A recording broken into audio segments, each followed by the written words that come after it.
மகா பெரியவா சரணம். தெய்வத்தின் குரல் பகுதி 1. தலைப்பு 5. பொதுவான தர்மங்கள். கட்டுரை 52. பூஜை. தென்புலத்தார் தெய்வம் என்று குரல் சொல்வதில் இரண்டாவதான தேவ காரியத்துக்கு வருகிறேன். ஒவ்வொரு குடும்பத்திலும் ஈஸ்வர பூஜை நடக்க வேண்டும்.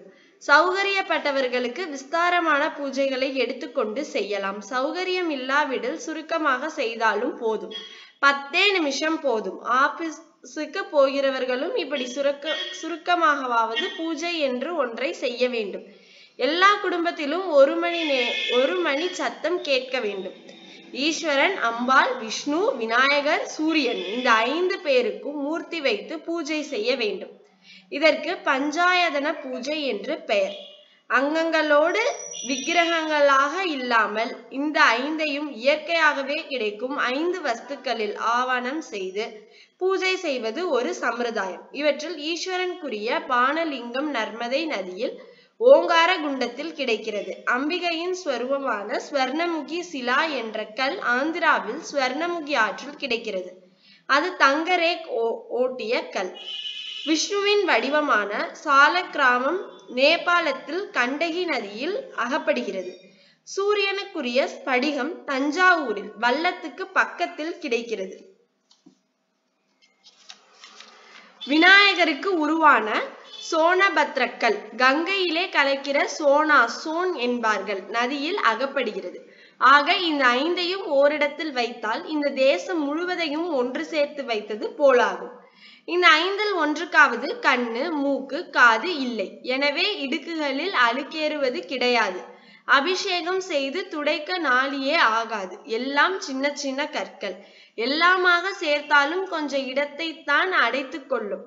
பெரிய பூஜா மண்டபம் கூட தேவையில்லை. ஒரு சின்ன சம்புடத்தில் போட்டு வைத்து விடலாம். ஆவானம் பண்ணி 4 உத்திராணி தீர்த்தத்தில் அபிஷேகம் பண்ணி சந்தனம், குங்குமம், அக்ஷதை வைத்து அர்ச்சனை செய்து நைவேத்தியம் காட்டலாம். வெளியூருக்கு போகும்போது கூட 10 நிமிஷம் இப்படி பூஜை செய்வதில் சிரமமில்லை. வெளியூரில் அர்ச்சனைக்கு பூ கிடைக்குமா என்று கவலைப்பட வேண்டாம். வில்வத்தையும் துளசியையும் உலர்த்தி வைத்து கையில் எடுத்து போனால் ஈஸ்வரனையும் விஷ்ணுவையும் அதனாலே அர்ச்சிக்கலாம். மற்றவர்களுக்கு அக்ஷதையால் அர்ச்சனை செய்யலாம். நைவேத்தியத்துக்கு சுத்தமான அன்னம் வெளியூர்களில் கிடைக்குமா என அலட்டிக் கொள்ள வேண்டாம். காய்ந்த திராட்சை பழத்தை கையோடு வைத்திருந்து நிவேதித்து விடலாம். 5 மூர்த்திகள், துளசி, வில்வ பத்திரங்கள், திராட்சை, அக்ஷதை இந்த எல்லாவற்றையும் கையடக்கமாக ஒரே சம்புடத்தில் போட்டு வைத்து கொண்டு விடலாம். இந்த 5 மூர்த்திகளுக்கு செய்வது பஞ்சாயதன பூஜை எனப்படும். பிரசினமாக நம் தேசத்தில் இருந்து வந்த இந்த பத்ததியை சங்கர பகவத் பாதால் புது ஜீவனோடு பிரகாசிக்கும்படியாக செய்தார். ஷண்மத ஸ்தாபனம் என்று வருகிற போது இவற்றோடு சுப்பிரமணிய உபாசனையையும் நிலைநாட்டினார். எனவே மேலே சொன்ன 5ஓடு நாமும் ஒரு வேலை வைத்து வேலாயுதனான குமாரசுவாமியையும் பூஜிக்கலாம். பூஜை என்பதற்காக பெரிய சிரமம் எதுவும் தேவையில்லை. மனசு இருந்தால் வெகு சுலபத்தில் எல்லோரும் எங்கே இருந்தாலும் பூஜை செய்யலாம் என்பதற்காக இவ்வளவு சொன்னேன். வீட்டிலே இருந்தால் மகா நைவேத்தியம் எனப்படும் அன்னத்தை சுவாமிக்கு காட்ட வேண்டியது அவசியம். நாம் அனுபவிப்பதற்காக பிரபஞ்சம் முழுவதையும் ஈஸ்வரன் நமக்கென விட்டிருக்கிறார். பலவிதமான போக்கிய வஸ்துக்களை வெளியிலே உண்டாக்கி அவற்றை அனுபவிக்கின்ற இந்திரியங்களை நம்மிடம் வைத்திருக்கிறார். எனவே நாம் அனுபவிப்பதை எல்லாம் அவருக்கு சமர்ப்பித்து விட்டே உபயோகித்துக் கொள்ள வேண்டும். உண்மையில் அவருக்கே என்றா அன்னத்தை கொடுத்து விடுகிறோமோ? வெறுமே அவரிடம் காட்டுகிறோம். பிறகு நாம் தான் புசிக்கிறோம். நெய்வேத்தியம் செய்தால் சுவாமி எங்கே சாப்பிடுகிறார் என்று சிலர் கேலியாக கேட்கிறார்கள். நிவேதனம் என்றால் சுவாமியை சாப்பிட செய்வது என்ற அர்த்தமே இல்லை. அவருக்கு சாப்பிட்டு ஒன்றும் ஆக வேண்டாம். நம் நினைவை சுத்தமாக்கி கொள்ளத்தான் பூஜை முழுவதுமே தவிர அவருக்கு இதனால் ஆவது ஏதும் இல்லை.